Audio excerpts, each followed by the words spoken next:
everybody, welcome back to GMAT Club's weekly news. Now this week you'll get to save up to $2,000 in MBA application fees, a 775 score breaks down two-part analysis, and the FTN US News MBA rankings are fully updated.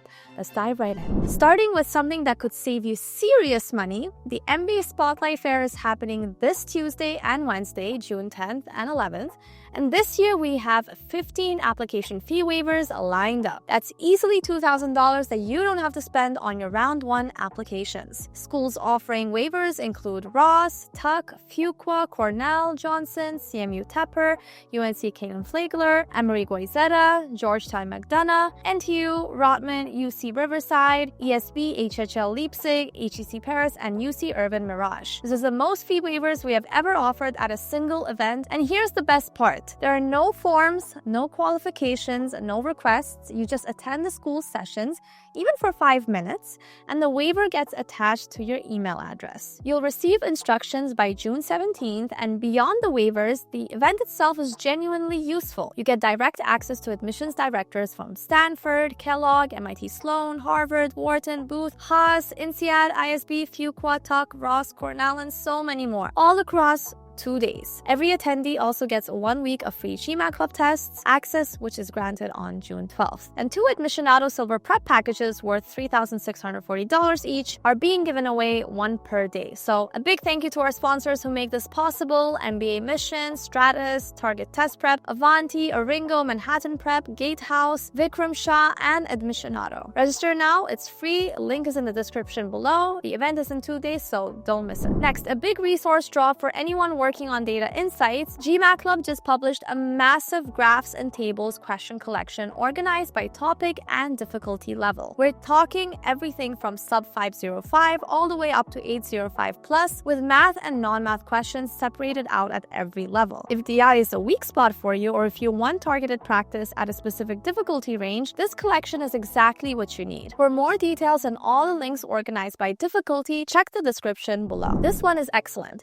Our resident 775 score just published a complete framework for tackling two-part analysis questions, and it starts with something most people don't realize. TPA questions look like dragons. Most of the time, they're lizards. The key insight is this: instead of trying to track every piece of information at once, look for the one core relationship the question is actually testing. For quant-based TPAs, that relationship is usually an equation, inequality, ratio, or ordering. For non-quant TPAs, it's usually a cause-effect chain, an objective, a trade-off, or a logical gap. Once you find that relationship, most of the noise disappears. The article walks through 2 full TPA questions in detail, one quant, one non-quant, both of which the author got wrong on their first attempt. Timing target, 2.5 to 3 minutes per TPA. If you're going significantly over that, move on and come back. Full framework with both worked examples is in the description below. This one is back in the spotlight this week because the community response has been really strong. A test taker who has been prepping on and off for 2 years scored 545 on an official mock, the same as their attempt last August. They've exhausted most official CR questions, ran out of time in verbal,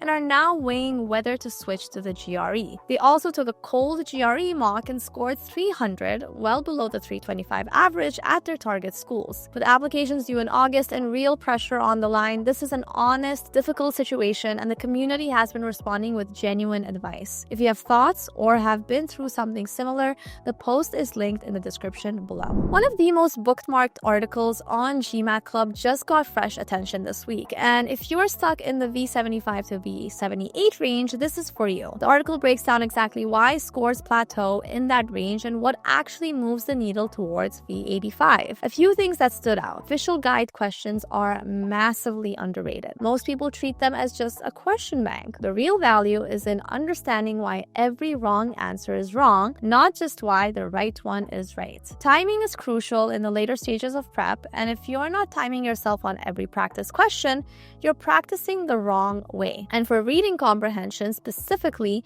main point and primary purpose questions are the most important question type to master. Get those consistently right and your RC score shifts noticeably. The article also covers critical reasoning strategy, how to use AI as a study buddy for verbal, and why your strategy needs to be completely locked in before test day. Link is in the description below. And if Verbal is holding your score back, read this one. Quick resource flag for quant prep. Experts Global just dropped a complete guide to GMAT probability covering everything from the basic formula all the way through conditional probability, area-based probability, and permutation and combination-based questions. Probability is one of those topics that trips people up, not because it's conceptually hard, but because it combines multiple concepts at once: logic, counting, set theory, and PNC, and most people just try to solve it by listing every possible case instead of using the right structure. Now, this video builds that structure from the ground up. Link is in the description below. For anybody researching schools right now, the full MBA rankings thread on GMAT Club is updated with both the FT Global rankings and the US News rankings for 2025 to 2026. A few highlights worth knowing from the FT ranking: MIT Sloan is #1 globally for the first time ever. INSEAD moves to #2. Wharton drops to #3 after 2 years on top. In Asia, CEIBS enters the top 10 at #8. ISB surges 15 spots to #12. Nanyang jumps 10 spots to #12 as well. 12 Asian schools now sit in the top 36. And in the US, Berkeley Haas climbs to #9. Harvard is back in the top 10 at #10. Chicago Booth drops to #20. UCLA Anderson falls 13 spots to #32.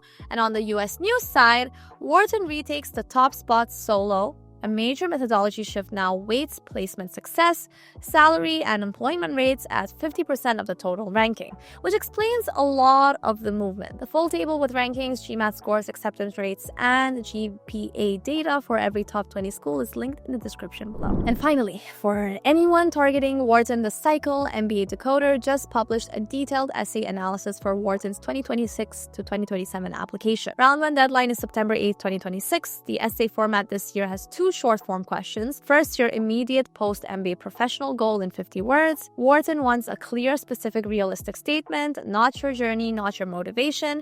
Just what do you want to do, where, and in what role. Second, your medium and long-term goals in 150 words. This is where you show progression. Short-term leads to medium-term, leads to long-term. Each stage should logically prepare you for the next. Aspirational is good, disconnected is not. The analysis covers what admissions committees are actually looking for, the most common mistakes applicants make, and how to make a short answer format feel personal and compelling. Full analysis is linked in the description below. And if Wharton is on your list, read this before you start writing. Alrighty guys, that is it for this week's GMAT Club news. Quick reminder, the MBA Spotlight Fair is in the next 2 days, June 10th and 11th. Free to attend, up to $2,000 in app fee waivers just for showing up. Link is in the description below to register, and all other links are there too, so go check them out. And if you found this useful in any way, hit the like button, subscribe if you haven't already, and we'll see you same time next week. Good luck guys, keep grinding, bye bye.